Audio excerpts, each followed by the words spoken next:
জিনিস প্রচলিত আছে। চাচা বলেন তো, আল্লাহর নবী যখন প্রথম বিয়ে করে তখন বয়স কত ছিল? কত বছর? 25। মাশাআল্লাহ। খাদিজা রাদিয়াল্লাহু আনহার বয়স তখন কত ছিল? কারা কারা 40 বললেন? হাত তোলেন আরো জোরে।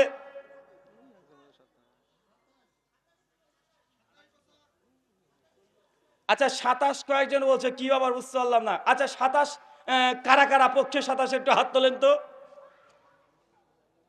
একজন দুজন,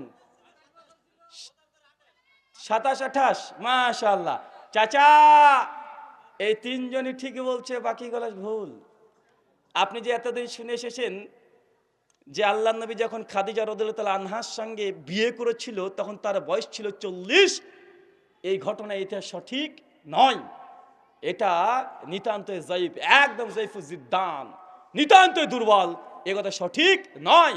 বরং তবাকাতুল সব প্রথম খণ্ড 713 পৃষ্ঠা, ইমাম ইবনু কাসির আল বিদায়া ওয়ান নিহায়া, তারিক ইবনু দামেশকে অনেক জায়গাতে সেই সনদে ঘটনা পাওয়া যায়। খাদিজা রাদিয়াল্লাহু তাআলার বয়স তখন 27 থেকে 28-এর মধ্যে ছিল। কথা কি বুঝতে পারছেন? তাহলে বোঝা যাচ্ছে যে আমাদের সমাজের মধ্যে অনেক কিছু উল্টাপাল্টা চলে।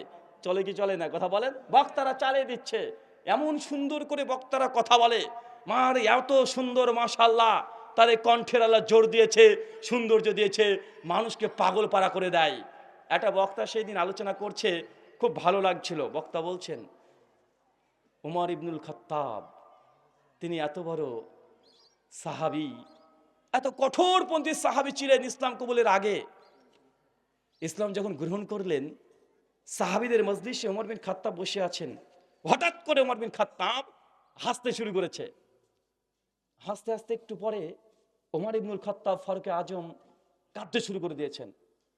সাহাবেরা কিছুক্ষণ পরে বলছেন, আমিরুল মুমিনিন ওমর বিন খাত্তাব রাদিয়াল্লাহু আনহু, আপনি হঠাৎ করে কাঁদতে শুরু করলেন, হঠাৎ করে হাসি দিলেন, ব্যাপার কি? ওমর ইবনুল খাত্তাব তখন সাহাবীদেরকে বলছেন যে আমি তোমাদের সামনে বসেছিলাম, হঠাৎ করে আমার মাথাতে স্মরণ চলে আসলো, আমি যখন মুশরিক ছিলাম, পত্তলিক ছিলাম, সেই সময়তে আমরা এই আটা দেখছো না, এই আটা দিয়ে প্রতিমা তৈরি করতাম। প্রতিমা তৈরি করে মানে মূর্তি তৈরি করতাম, লাত মানাত উজ্জা হুবল এটা তৈরি করতাম। তৈরি করার পরে ওটাকে খেতাম। তাই আমি এটা মনে পড়ে হাসছি যে কি একটা মাবুদের উপাসনা করতাম, যে আমি তৈরি করলাম, আমি খেয়ে ফেলি। তো এটা মনে পড়ে আমার হাসি লাগছে। আজকে তৌহিদ পেয়ে গেছি, বুঝতে পারছি পৌত্তলিকতা কত দুর্বল বিশ্বাস আমার ছিল, এই জন্য হাসি পেয়ে গেছে। বলছে আপনি কাঁদলেন কেন? বলছে আমি কাঁদলাম এই জন্য, হঠাৎ করে আমার জাহিলিয়াতের যুগে আমার মনে পড়ে গেল, আমার ছোট্ট একটা সুন্দর মেয়ে ছিল, বয়স 7 কিংবা 8। আমি তাকে একদিন বললাম যে মা চলো তোমাকে বেড়াতে নিয়ে যাব, মেলা দেখতে। আমার মেয়েটাকে হাতে করে নিয়ে যাচ্ছি, কাঁধে একটা কোড়ল আছে, কোড়ল না কি যেন বলে ওটাকে, মাটি করে কোদাল, ওটাকে নিয়ে আমি চলে যাচ্ছি। মেয়ে আমার সঙ্গে খেলতে খেলতে যাই, জিজ্ঞাসা করে, আমি বলি, গল্প করতে করতে চলে যাই। একটা বাগানে চলে গেলাম, মাটিটাকে আমি খনন করলাম। আমার মেয়ে বারবার জিজ্ঞাসা করছে, আব্বু এটা তুমি কেন খনন করছো? তো বলছি আমি এমনি খনন করছি।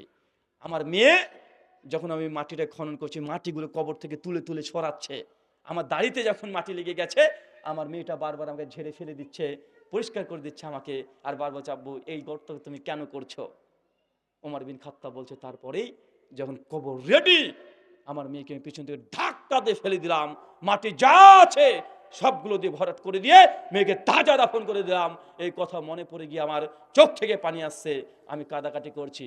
ঘটনা প্রথম থেকে শেষ পর্যন্ত গোটাটাই মিথ্যা কথা। কথা বুঝতে পারলেন না?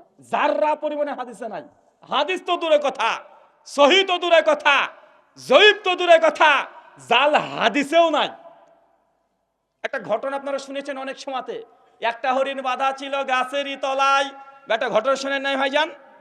এই ঘটনা বারবার শুনেছেন যে হরিণ, এই যে আল্লাহ নবী মুহাম্মদ সাল্লাল্লাহু আলাইহি ওয়াসাল্লামের সঙ্গে যে ঘটনা, হরিণের কথোপকথন, এই হাদিস জাল।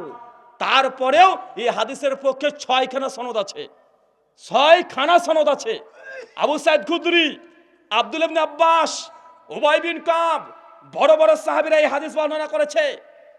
আল বিদায় নিহারের মধ্যে এই সনদ মজুদ আছে। দালাইলুন নবুয়াত লিল বাইহাকির মধ্যে সনদ মজুদ আছে। দালাইলুন নবুয়াত লিল ইমাম নঈম তার কিতাবে ওই সনদ মজুদ আছে, 6খানা সনদ। ইমাম জালাউদ্দিন সুয়ুতী তিনি তো খাসাইসুল কুবরার মধ্যে সনদকে হাসান বন্ধ বলে দিয়েছে, মানে এই হাদিস তারপরেও জাল। অনেকে এটাকে হাসান বলার চেষ্টা করেছে, এতগুলো সনদ থাকার কারণে এই সনদ পাওয়া যায়। অথচ আপনি অবাক হয়ে যাবেন যে ঘটনা বললাম, এই ঘটনা জাল সনদও নাই, জাল সনদ তো দূরের কথা, ইসলামিক কোনো ইতিহাসের গ্রন্থে হাদিস নাই। অথচ বাংলার জমিনে বড় বড় আলেমরা এই তাফসির করে যাচ্ছে কি যাচ্ছে না? কথা বলেন, যাচ্ছে কি যাচ্ছে না? আমরা তো বক্তার নাম নিই না, তারপরে আমাদেরকে এক শ্রেণীর মানুষ বলে যে আপনি গীবত করছেন, সমালোচনা করছেন, মানে ও জানে ওর বক্তাই হাদিস বলে মানুষকে বলিয়েছে। নাম নিই না, জাস্ট ঘটনাটা বলে দিই। তুমি চেষ্টা করো, আমার মৃত্যু আমাদের সময় থাকলে এই হাদিস আমি বললাম নাই, সহি তো দূরের কথা, জয়ীব তো দূরের কথা, জাল হাদিসেও নাই, ডাইরেক্ট বক্তারা তৈরি করেছে। একটা কথা বারবার শোনেন না, জান্নাতের 10টা প্রাণী, দুনিয়ার 10টা প্রাণী জান্নাতে যাবে, তার মধ্যে একটা আসাবে কাহাপের কুত্তা, ও জান্নাতে যাবে। ভাই শুনছেন না ভাইজান? জাল হাদিসও নাই। বললাম না, জ্ঞান অর্জনের জন্য চীন দেশে যেতে হলো, যাও, এটা জাল হাদিস, তবে সনদ আছে, এ সনদ আছে, মতন আছে। ইমাম বাহকে শহুল ইমানে 820 নম্বর হাদিসের সনদ মতন নিয়ে এসেছে। দালালুন নবুয়াতের মধ্যে সনদ এসেছে, 60টে সনদ পাওয়া যায়। জ্ঞান অর্জনের জন্য চীন দেশে যাও, 60টে সনদ পাওয়া যায়। তারপর সনদের বিবেচনায় এই হাদিসগুলো জাল, কিন্তু বক্তা যে কথা বললো এ জাল সনদও নাই, বক্তাদের তৈরি করা ডাইরেক্ট। একদিন আলী বিন, আপনি একটা যেটা হাদিসের ওটা বলছেন যে মায়ের পায়ের নিচে বেস্ট, এই হাদিসটা নেই। মায়ের 2 পায়ের নিচে বেস্ট, এটা পিতা মাতার 2 পায়ের নিচে বেস্ট, এটা হাদিস আছে। মাশাআল্লাহ, শুকরিয়া। আমি যেটা বলেছি সুনান নাসাই হাদিস না 3104, আল্লামা আলবানী রাহিমাহুল্লাহ হাদিসের মান হাসান সহি বলেছেন। শুকরিয়া, জাযাকাল্লাহ খায়রান, আমার পক্ষে দলিল। 2 নাম্বার, একদিন আলী বিন আবি তালেব রাদিয়াল্লাহু তাআলা আনহু তিনি বসে আছেন, ফাতেমা আলাইহিস সালাম রাদিয়াল্লাহু তাআলা আনহা তিনি এসে বলছে, আলী, হাসান হোসেন অনেকদিন খেতে পায় নাই, আমার বাড়িতে সুতোগুলো আছে, এই সুতোগুলো নিয়ে বাজারে বিক্রি করে আসেন। ভাই এই ঘটনা শুনেছে কি শুনি নাই? কথা বলেন। অনেকেই শুনেছি, বক্তারা বারবার বলছে। তখন আলী রাদিয়াল্লাহু তাআলা আনহু সুতোটা নিয়ে চলে গেছে বাজারে, 6 দিনার বা দিরহাম দিয়ে বিক্রয় করেছে, বিক্রি করে ফিরে আসছে। প্রতিমধ্যেই একজন ভিখারি এসে বলছে যে, আলী 3 দিন খেতে পাই নাই। আলী বিন আবি তালেব সঙ্গে সঙ্গে ওই টাকাটা 6 দিনার দিরহাম তাকে দান করে দিয়েছে, সঙ্গে সঙ্গে দান করে দিয়েছে। আলী বিন আবি তালেব দেখছে যে আমার বাড়িতে হাসান হোসেন সেও না খেয়ে আছে, ফাতেমাকে কি জবাব দিব? বক্তা তো আরো কত সুন্দর করে বলে, কত রঙ্গ চঙ্গ মাখিয়ে বলে। আলী রাদিয়াল্লাহু তাআলা আনহু তারপরেও খুশি মনে বাড়িতে চলে যাচ্ছে যে, আল্লাহ তুমি রাজ্জাক, তুমি একটা সিদ্ধান্ত দিয়ে দিবে আমার। যেতে যেতে যেতে যেতে একজন ব্যক্তি এসে বলছে, শোনেন, আমি এই উটটা বিক্রি করবো, আপনি নেবেন? আলী বিন আবি তালেব বলছে, আমার কাছে কোনো টাকা পয়সা নেই, ওইটা বাকিতে নিয়ে যান, কাল দিয়ে দিবেন। আলী বিন আবি তালেব তখন সঙ্গে সঙ্গে উটটাকে নিয়ে নিয়েছে, নিয়ে চলতে শুরু করেছে। প্রথমে আরেকজন ব্যক্তির দেখা, বোঝাই উট বিক্রি করবেন? আলী বিন আবি তালেব বলছে, জি করবো। কত টাকা? বলছে আপনি দাম বলেন। ও তখন বলছে 60 দিনার। কিনেছে 6 দিনার, ও বলছে 60 দিনার। আলী বিন আবি তালেব বলছে, বাপরে বা, কিনলাম 6 দিনার, হয়ে গেলে 60 দিনার। সঙ্গে সঙ্গে 60 দিনার দিরহাম দিয়ে উটটাকে বিক্রি করে দিয়েছে। বিক্রি করে দিয়ে খুশি মানে রাস্তায় দেওয়া চলতে শুরু করেছে। ওই ব্যক্তিকে খুঁজছে যার কাছে উট কিনেছে, তাকে গিয়ে বলছেন, তোমাকে 6 দিনার দিয়ে আমি উট কিনেছিলাম, এই না 6 দিনার, বাকি 54 দিনার লাভ করে আলী রাদিয়াল্লাহু তাআলা আনহু খুশি মনে তার হাসান হোসেনের জন্য, ফাতেমার জন্য খাবার বাজার নিয়ে মাথায় করে একদম বইতে বইতে নিয়ে চলে যাচ্ছে। ফাতেমা দেখে অবাক যে আমার স্বামীকে বিক্রি করলাম সুতো, ও হবে 6 দিনার, এত টাকা কিভাবে আসলো? আর মানুষ বলছে সুবহানাল্লাহ, টাটকা জাল হাদিস, সহি জয়ীব জাল কিচ্ছু নাই। মানে আমি বললাম না ভাইজান, জ্ঞান অর্জন চীন দেশে যাও, এর সনদ আছে, হাদিসের গ্রন্থে আছে, সনদের বিচারে হাদিস জাল। কিন্তু এইগুলো বলছে এটা হাদিসের পৃষ্ঠাতেই নাই। ওই যে বলেছিলাম সুলাইমান নবী আলাইহিস সালামের ঘটনা, 3 মাসের ঘটনা, ওটা সনদ তো দূরের কথা, ইসলামের ইতিহাসও পাওয়া যায় না। অনেকে হচ্ছে ইসরায়েলি রেওয়াত, ইসরায়েলি রেওয়াতেও নাই। আপনি চেষ্টা করতে পারেন। আল্লাহ সুবহানাহু ওয়া তাআলা মুসলিম উম্মাহকে এই কথা বোঝার তৌফিক দান করো। সকলে পড়ি আল্লাহুম্মা আমিন। খাদিজা রাদিয়াল্লাহু তাআলা আনহা তিনিও এই দুনিয়া থেকে জান্নাতে ঘর পাবেন, এই সংবাদ পেয়েছেন। সহিহ বুখারী হাদিস নাম্বার 3802, 3802 নম্বর হাদিস। আল্লাহ নবী একদিন দাঁড়িয়ে আছেন, ফেরেশতা জিবরাইল চলে এসেছেন। এসে সঙ্গে সঙ্গে জিবরাইল বলছেন যে আল্লাহ রাসূল ওই যে খাদিজা আসছে, ওর হাতে একটা খেলার পাতিল আছে, খাবারের পাতিল আছে। আপনার স্ত্রী খাদিজা যখন আসে তখন জিজ্ঞেস করে বলবেন যে আল্লাহ সুবহানাহু ওয়া তাআলা খাদিজা তোমাকে সালাম দিয়েছে। ভাই বলেন তো কাকে সালাম দিয়েছে? খাদিজাকে। কে দিয়েছে? আল্লাহ সুবহানাহু ওয়া তাআলা।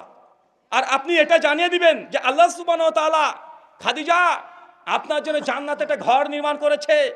ঘর একদম মণিমুক্ত দিয়ে সাজানো, যার ভেতর থেকে বাইরে দেখা যায় আর বাইরে থেকে ভেতর দেখা যায়, তো সুন্দর ঘর খাদিজা আপনার জন্য তৈরি করা হয়েছে। আপনি খাদিজা আসলেই আল্লাহ নবী আপনি তাকে জানিয়ে দেন। তার মানে বোঝা গেল দুনিয়াতে দুজন নারী আগে থেকে জান্নাতের ঘর পেয়ে গেছে। যেসব নাস্তিকরা বলে ইসলামের নারীকে কোনো নাকি অধিকার দেয় নাই, চেক করে দেখো গোটা কোরআনের মধ্যে প্রথম যে নারীকে জান্নাতের সুসংবাদ দেওয়া হয়েছে সে একটা নারী, আসিয়া। কোনো পুরুষের কথা আসে নাই। এরপর আসছে ওমর বিন খাত্তাবের কথা। ওমর বিন খাত্তাব, সহিহ বুখারী হাদিস 3242। আল্লাহ রাসূল বলছেন হঠাৎ আমি একদিন দেখছি জান্নাতে, স্বপ্ন যুগে চলে গেছি, জান্নাতকে ভিজিট করছি, পরিদর্শন করছি। সুন্দর একটা ঘর, দৃষ্টিনন্দন একটা ঘর, আমার দৃষ্টি তার দিকে চলে গেল, চোখ আমি ফেরাতে পারছি না। জিবরিলকে জিজ্ঞেস করলেন, জিবরিল এই ঘরটা কার এত সুন্দর? জিবরিল আলাইহিস সালাম বলছেন যে আল্লাহ রাসূল এটা হচ্ছে ওমর বিন খাত্তাব, তার ঘর। আল্লাহ রাসূল তখন বলছেন আমি ওমরের এই ঘর দেখে আমি কত সুন্দর তার ঘর দিকে দেখতেই থাকলাম, মন চাচ্ছে ঘরে একবার প্রবেশ করি, কিন্তু ওমরের সম্মানের খাতিরে আমি ওই ঘরে আর প্রবেশ করলাম না। আমি চাই ওমর বিন খাত্তাব তার এই ঘরে প্রথমে সে প্রবেশ করবে। ওমর বিন খাত্তাবের সামনে যখন আল্লাহ নবী হাদিস বলছেন, আবু হুরায়রা বলছেন আমি লক্ষ্য করেছিলাম, দেখছি ওমর বিন খাত্তাব দুই চোখের পানি ছেড়ে দিয়ে ছোট বাচ্চা ছেলে মতো হাউ মাউ করে কাঁদছে। জান্নাতের এই ঘর আল্লাহ নবী তার দেখে এসেছে, এই জন্য কান্না করতে শুরু করে দিয়েছে। এই তিনজন কমপক্ষে পাওয়া যায়, আরো কয়েকজন পাওয়া যায়, তিনজন জান্নাতে আগে থেকে ঘর পেয়ে গেছেন। ভাই আমরা কি জান্নাতে ঘর চাই? ঘর চাই? কারা কারা জান্নাতে ঘর চাই? বেলাল রাদিয়াল্লাহু তাআলা জি জি ওই যে মাশাআল্লাহ, অনেকেই। বেলাল বিন রবা রাদিয়াল্লাহু তাআলা আনহু, তিনিও আল্লাহ সুবহানাহু ওয়া তাআলার নবী বলেছেন যে জান্নাতে তার পায়ের আওয়াজ আল্লাহ নবী শুনতে পেয়েছেন। এক একজনের এক এক ফজিলত।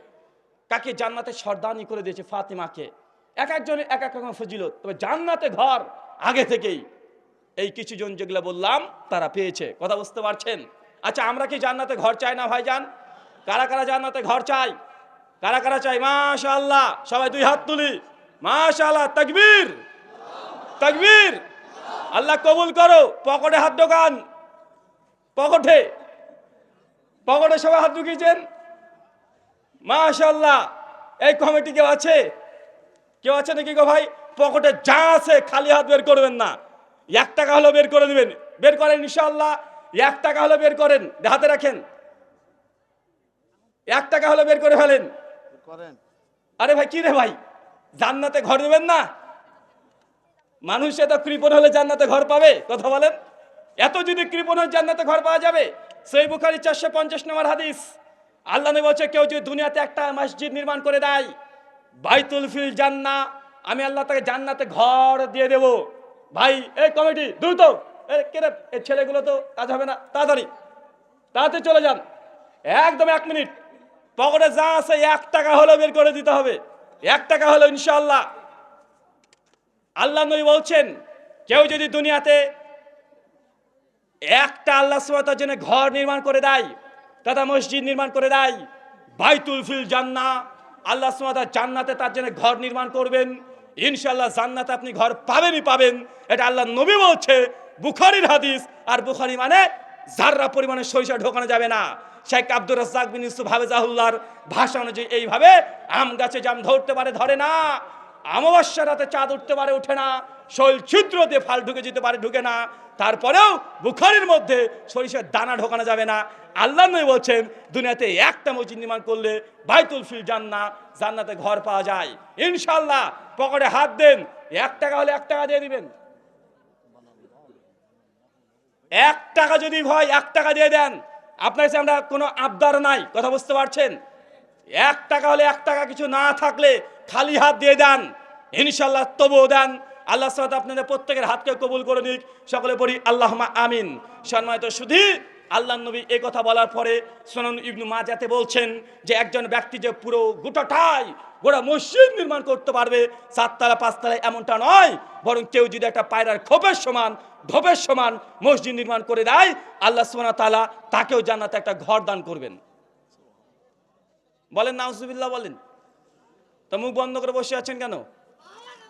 আরে বাঙালির আমরা এটাও বলতে পারি না, কোথায় সুবহানাল্লাহ, কোথায় আলহামদুলিল্লাহ, কোথায় মাশাআল্লাহ, আমরা এগুলো জানি না।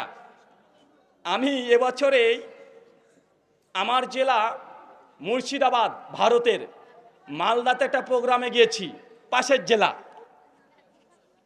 তো আমাকে ওই বাড়িতে আছি, যে বাড়িতে রেখেছে প্রোগ্রামওয়ালার বাড়িতে, কিছুক্ষণ পর দেখছে খাবার জন্য তার ছেলেকে পাঠিয়ে দিয়েছে, খাবার নিয়ে চলে আসছে, ছোট্ট একটা ছেলে 7-8 বছরের। হঠাৎ করে খাবারের প্লেটটা হাত থেকে পড়ে যায়। আমি তখন বলছি ইন্না লিল্লাহি ওয়া ইন্না ইলাইহি রাজিউন। যখন এই কথা বলেছি, ছেলের বাপকে দেখছি গোল গোল চোখ করে তাকাচ্ছে। আমি তখন আজ করতে পারলাম, বাঙালি তো, আমার খবর আছে মনে হয়, আজকে মানে খেতে দিবেন আজকে। আর একটু পর দেখছি খাবারের সময় ঠিক ছেলের বাপ চলে এসেছে, এসে বসে আছে। তখন আমাকে বলছে, মৌলানা সাহেব একটা কথা বলবো। আচ্ছা জি বলেন। বলছে, আমার ছেলেটা না হয় খাবারের প্লেটটা নিয়ে পড়ে গিয়েছে, তার জন্য আমার ছেলেটাকে মরার জন্য দোয়া করবেন। হ্যাঁ, আপনি মরার দোয়াটা পড়বেন, অন্য কিছু বলতে পারলেন না? আমার ছেলেটা পড়ে গেছে গরম খাবার নিয়ে, আর আপনি তার জন্য বদদোয়া করছেন, মরার দোয়া পড়ছেন। মানে ও মনে করে ইন্না লিল্লাহ, এই দোয়াটা মরা মানুষের জন্য। জি, মহিলা প্যান্ডেলে যারা আছেন, মা বোনেদের উদ্দেশ্যে আপনাদের মধ্যে 2-4 জন যারা দায়িত্বশীল আছেন, তারা নিজের একটা চাদর নিয়ে একবার ঘোরাঘুরি করেন, একবার ইনশাআল্লাহ। 2-3 মিনিট, বেশি সময় দেওয়া যাবে না। এটা ইলমের মাজলিস, এই ইলমের মাজলিসকে নষ্ট করবেন না, আপনারা দ্রুত দিয়ে দেন। এই আলোচনা সভা যেন সামনে বছরও এই ভাইয়েরা, দিনী ভাইয়েরা আবারও করতে পারে, আল্লাহ সুবহানাহু ওয়া তাআলা সেই যেন তৌফিক তাদেরকে দেয়। এই জন্য আপনারা সবাই মিলে যদি 1 টাকা 2 টাকা দিলেও দিয়ে দিতে পারেন, ইনশাআল্লাহ অন্তত এই প্যান্ডেল খরচ উঠলেই সামনে বছর এরা আরো বড় আকার ধারণ করে প্রোগ্রাম মাহফিল করতে পারে ইনশাআল্লাহ। ইনশাআল্লাহ কেউ ফাঁকা দিবেন না, 1 টাকা হলেও দিয়ে যাবেন। যদি পকেটের টাকা না থাকে বিকাশে দেবেন, কথা বুঝতে, তবুও দিয়ে যান। কিছু না পেয়ে গেলে একটা পকেট থেকে যা ইচ্ছা তা বের করে খালি হাত দিয়ে দেন, ইনশাআল্লাহ আল্লাহ সেই হাতকে কবুল করলে আল্লাহ এখান থেকে বারাকা অবতীর্ণ করবেন ইনশাআল্লাহ। শুকরিয়া, জাযাকাল্লাহ খায়রান। তার মানে আমরা ইতিমধ্যে বলে দিয়েছি, একটা আমল, যে আমল দুনিয়াতে করলেই জান্নাতে ঘর পাবেন, সেই আমলটার নাম কি? কথা বলেন, নাম কি? কিসে দান? মাজারে? পীর সাহেবের কে হাদিয়া? হুজুরকে হাদিয়া না, মসজিদ নির্মাণ করার নিয়াতে আপনি মসজিদ নির্মাণ করবেন, ইনশাআল্লাহ জান্নাতে একটা রাজপ্রাসাদ আল্লাহ আপনার জন্য তৈরি করে রাখবে। আমল নাম্বার 2, প্রত্যেক দিন 12 রাকাত সুন্নাত। কত রাকাত? সুনান তিরমিজি, কিতাবুস সালাহ, হাদিস নাম্বার 415। শেখ আলবানী, শেখ জুবার আলী জাই, হোসেন আসাদ দারানি, শোয়াইব আরনাউত সমস্ত মুহাদ্দিস সনদকে হাসান সহি বলেছেন। নিঃসন্দেহে হাদিস সহি। আল্লাহ নবী বলেছেন, কোন ব্যক্তি যদি প্রতিদিন 12 রাকাত সুন্নাত নামাজকে হেফাজত করে। কত রাকাত চাচা আরো জোরে? 12 রাকাত। জোহরের পূর্বে 4 রাকাত, জোহরের পরে 2 রাকাত, মাগরিবের পরে 2 রাকাত, এশার পরে 2 রাকাত, ফজরের পূর্বে 2 রাকাত, টোটাল 12 রাকাতকে যে সুন্নাতকে হেফাজত করতে পারে, আল্লাহ নবী বলছেন বাইতুল ফিল জান্নাহ, আমি আল্লাহ জান্নাতে তার জন্য একটা ঘর নির্মাণ করে রেখেছি। যে 12 রাকাত নামাজ সুন্নাত মেনটেন করে পড়বে, একদম দৃঢ়তার সঙ্গে পড়বে, আবেগ নিয়ে পড়বে, এই ব্যক্তিকে আল্লাহ জান্নাতে ঘর দেবে। বা ইবাদতটা কি খুব কঠিন? কথা বলেন। আচ্ছা, সুন্নাত নামাজ কোথায় পড়েন? কোথায় চাচা? সুন্নাত নফল নামাজ কোথায় উত্তম? কোথায় উত্তম? তো আপনি কেন মসজিদে গিয়ে আপনি ওযু করছেন?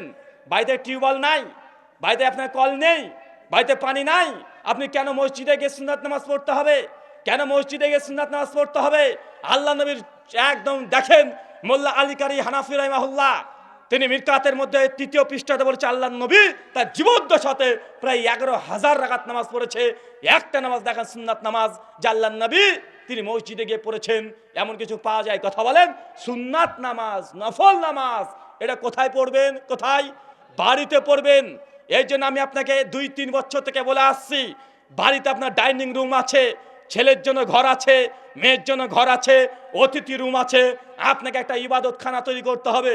বাড়িতে একটা ঘরে থাকবে, ওয়াকআপ করে দিবেন, এটা ইবাদত খানা। ওই ঘরে একদম জায়নামাজ বিছিয়ে রাখবেন, কোরআন মাজিদকে সাজিয়ে রাখবেন, ইসলামিক বইকে সাজিয়ে রাখবেন।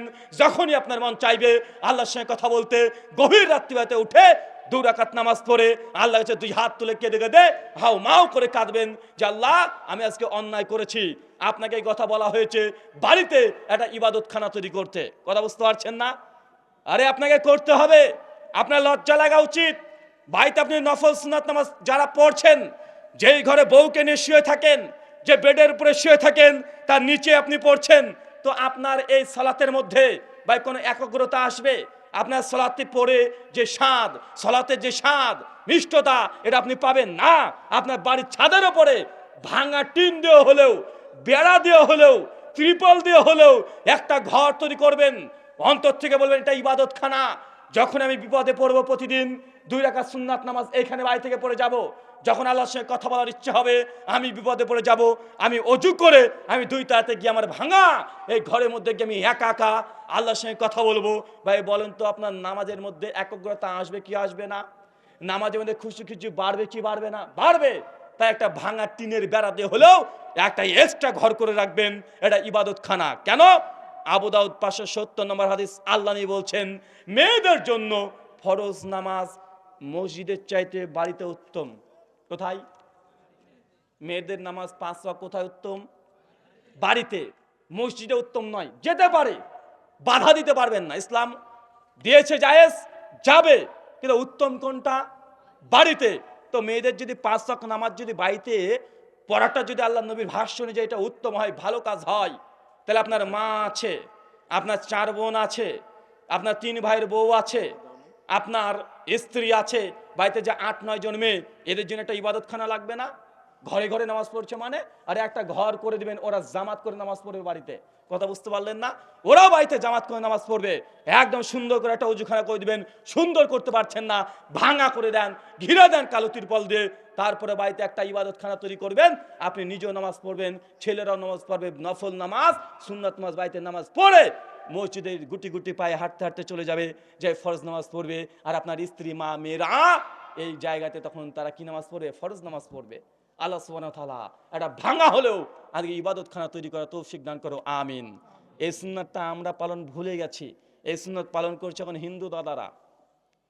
ওদের ভাঙা বাড়ি হোক, খেতে না পাক, ও ফকির হোক, দেখবেন ভাঙা একদম একটা বাড়ির মধ্যে একটা মন্দির আছেই আছে, সিঁড়ির তলে হলেও করবে, আছে না? কথা বলেন।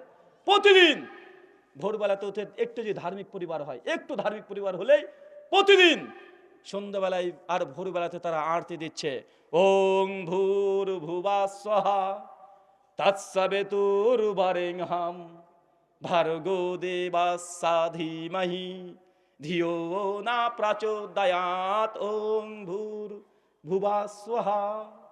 মুসলমান, ওর বাড়িতে চলছে ওং ভূর ভুবাস্বহা, মুসলমানের বাচ্চা তোমার বাড়িতে চলছে, ওই যে স্টার জলসাতে চলছে, চলে না ভাইজান? আপনি বলছেন আপনার বাড়িতে নাকি মন্ত্রতন্ত্র পাঠ হয় না। কে বললো? আপনার স্ত্রী সন্ধ্যা বেলাতে টিভি খুলে বসে আছে, ভারতের যত রকমের দুর্গা পূজা, কালী পূজা, মন্ত্র সব পাঠ হচ্ছে, সকাল সন্ধ্যায় হয় কি হয় না? কথা বলেন। বাড়িকে শয়তানে আড্ডাখানা বাড়ি বানিয়ে ফেলেছেন। আপনার বউর সঙ্গে আপনার ঝামেলা হবে না, তো আমার স্ত্রীর সঙ্গে হবে নাকি? আপনার স্ত্রী এখন রাত্রিবেলা থেকে গদ্দানের পর একটা হেসে দিয়ে কোপ দিয়ে মেরে ফেলেনি, এটা আপনার বাপের ভাগ্য ভালো। মানে আপনার পরিবারকে যা করে রেখেছেন, মানে আপনাকে মেরে ফেলেনি এখন পর্যন্ত আপনার বউ, আপনার স্ত্রী, মানে এখনো মেয়েটা ভালো বলে আপনাকে মারেনি। আল্লাহ সুবহানাহু ওয়া তাআলা তুমি আমাদের মুসলিম দিনী ভাই এবং বোনদেরকে কথা বোঝার তৌফিক দান করো, সকলে পড়ি আল্লাহুম্মা আমিন। চাচা, জান্নাত যেতে হলে, ঘর পেতে হলে আরেকটা আমলে কথা বলেছি, কি বললাম বলেন তো? কি রে ভাই? আরো জোরে। 12 রাকাত সুন্নাত, আমল নামা 3। কষ্টকর এটা। জামে তিরমিজি হাদিস নম্বর 1021। আল্লাহ নবী আলাইহিস সালাম বলছেন, মালিকুল মউত মৃত্যুর ফেরেশতাকে আল্লাহ সুবহানাহু ওয়া তাআলা হঠাৎ জিজ্ঞেস করেন যে, মৃত্যুর ফেরেশতা আপনার ভাষায় আজরাইল, আজরাইল তুমি কি আমার অমুক বান্দার ছোট্ট ছেলে সদ্যজাত সন্তান, 1 মাস 1.5 মাস 2 মাস 6 বছর 8 বছরের সন্তান, আজরাইলকে প্রশ্ন করেন আল্লাহ সুবহানাহু ওয়া তাআলা, আজরাইল আপনার ভাষাতে বললাম মালিকুল মউত তুমি কি আমার অমুক বান্দার কলিজার টুকরোকে তার কাছে ছিনিয়ে নিয়ে চলে এসেছো? সঙ্গে সঙ্গে ফেরেশতা বলে, আল্লাহ জি আমি নিয়ে এসেছি। এরপর আবার বলে আল্লাহ সুবহানাহু ওয়া তাআলা, আজরাইল মালিকুল মউত তুমি কি আমার অমুক বান্দার ভালোবাসার টুকরা কলিজার টুকরা তার ছেলেকে কি তুমি সত্যি ছিনিয়ে নিয়ে চলে এসেছো? ফেরেশতা বলে, জি আল্লাহ আমি ছিনিয়ে নিয়ে চলে এসেছি। আল্লাহ তখন বলে, আমার সেই বান্দা তখন কি বলছিল? ও ছোট্ট সন্তানকে ছিনিয়ে নিয়ে চলে এসেছো, কি বলছিল? তখন ফেরেশতা বলছেন, আল্লাহ আপনার বান্দা বলছিলেন আলহামদুলিল্লাহ, সমস্ত প্রশংসা আল্লাহ তোমার জন্য। তারপরে সে বলেছে ইন্না লিল্লাহি ওয়া ইন্না ইলাইহি রাজিউন। আল্লাহ তখন বলেন যে, ফেরেশতা তুমি ওই বান্দাকে জানিয়ে দাও আল্লাহ সুবহানাহু ওয়া তাআলা তার প্রতি খুশি হয়ে গেছেন, আল্লাহ খুশি হয়ে গেছেন, তাকে তুমি জানিয়ে দাও জান্নাতে তার জন্য আমি আল্লাহ একটা ঘর প্রস্তুত করে রাখছি। সেই ঘরের নাম হচ্ছে বাইতুল হামদ। নাম কি চাচা? বাইতুল হামদ। এই কথা সেই সময় বলা অনেক কঠিন ব্যাপার। আপনার ছেলে কষ্ট করে আপনি সন্তানকে জন্ম দিয়েছেন, 5 বছর 6 বছর ধরে পরিশ্রম করছেন, কত রাত আপনি না ঘুমিয়ে ছেলেকে আপনি প্রতিপালন করছেন, কলিজার টুকরা একটু পায়ে লাগলে তো আপনি কষ্ট পেয়ে যান। আপনার ছেলেটা আপনার সামনে ছটপট করতে করতে মারা গেছে, কিন্তু আপনাকে এই সময়তে বলতে পারলে আলহামদুলিল্লাহ আল্লাহর প্রতি সন্তুষ্ট আমি। এই কথা বলার অর্থ শুধু মুখ থেকে নয়, অন্তর থেকে ফিল করে বলতে, আল্লাহ তুমি যে আমার সন্তানকে নিয়ে চলে গেলে, তুমি যে আমার সন্তানকে তোমার জিম্মায় নিয়ে চলে গেলে, আল্লাহ তোমার প্রতি আমার কোনো অভিযোগ নাই, আমি তোমার সিদ্ধান্তে আমি খুশি। আল্লাহ সুবহানাহু ওয়া তাআলা আমার কোনো অভিযোগ নাই। আমি জানি না আমার সন্তান থাকলে কল্যাণ হতো না ভালো হতো, তুমি ভালো মনে করেছো বলে আমি তোমার সিদ্ধান্তে আমি সঠিক মেনে নিয়েছি। আল্লাহ আমার কোনো অভিযোগ নাই, আমি আমার তাকদীরকে বিশ্বাস করলাম। আলহামদুলিল্লাহ, ইন্না লিল্লাহি ওয়া ইন্না ইলাইহি রাজিউন। যে অন্তর থেকে ফিল করে অন্তর থেকে বলতে পারবে, আল্লাহ নবী বলছেন এই ব্যক্তির জন্য জান্নাতে আল্লাহ স্পেশাল একটা ঘর তৈরি করেছেন, নাম হচ্ছেন বাইতুল হামদ। মা কষ্ট করে ছেলেকে 8 মাস 10 মাস গর্ভে ধারণ করেছে। কি সমস্যা দেখেন তো, একজন কোন কি প্রবলেম? বাপরে বাপ, আমার মাইকের চেতের আওয়াজ দেখেছেন?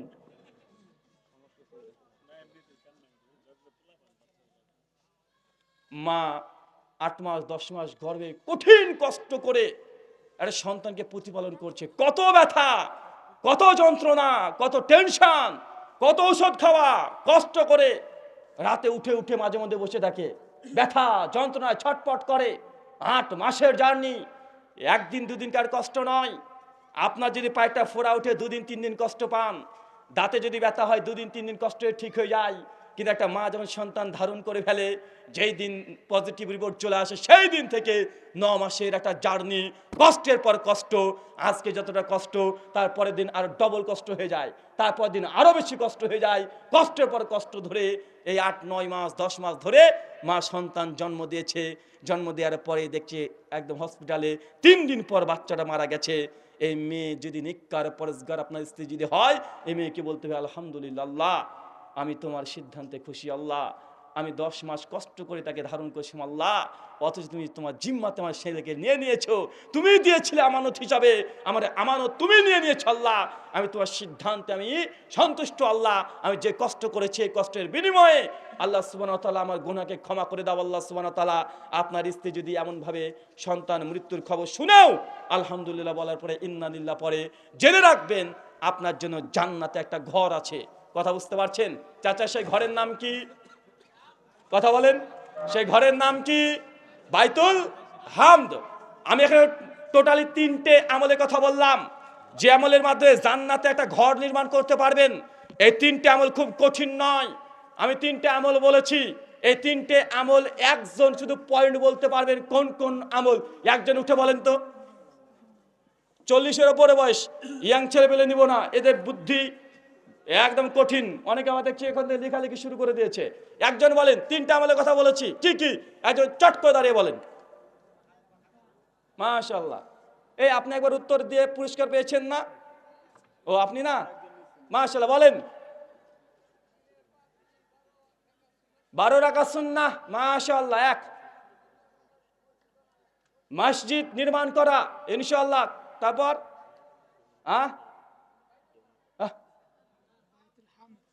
আরে বাইতুল হাম তো পাবেন, কি আমলের বিনিময়ে পাবেন? নিজের তাকদীরের প্রতি সন্তুষ্ট।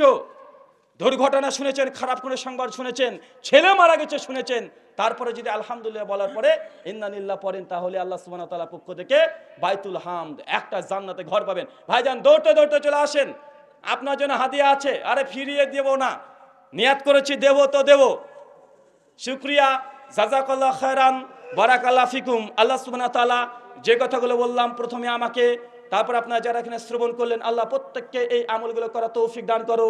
সকলে বলি আল্লাহুম্মা আমিন। আল্লাহ আমরা জান্নাতের কাঙাল, আমাদের প্রত্যেককে জান্নাতের মেহমান হিসেবে কবুল করে নাও। সকলে বলি আল্লাহুম্মা আমিন। আল্লাহ আমরা যা আজকে দান সাদকা করেছি, আল্লাহ এই দান সাদকা তোকে খুশি করার জন্য আমরা করেছি। আমাদের দান সাদকাকে তুমি এর বিনিময়ে যতটুকু বাড়ানোর চেষ্টা কর, যতটুকু পারো তুমি আমাকে বৃদ্ধি করে দাও। আমরা কাঙাল, আমরা জান্নাতের কাঙাল, আল্লাহ তুমি আমাদের কবুল করো। সকলে পড়ি আমিন। ওয়ামা আলাইনা ইল্লাল বালাগ। সুবহানাকা আল্লাহুম্মা ওয়া বিহামদিকা আশহাদু আল্লা ইলাহা ইল্লা আনতা আস্তাগফিরুকা ওয়া আতুবু ইলাইক। আসসালামু আলাইকুম ওয়া রাহমাতুল্লাহি ওয়া বারাকাতুহু। শেখ আব্দুল্লাহ বিন আব্দুর রাজ্জাক হাফিজাহুল্লাহ, তিনি এসেছেন, গুরুত্বপূর্ণ কথা বলবেন। অনেক প্রশ্ন উত্তর আছেন, প্রশ্ন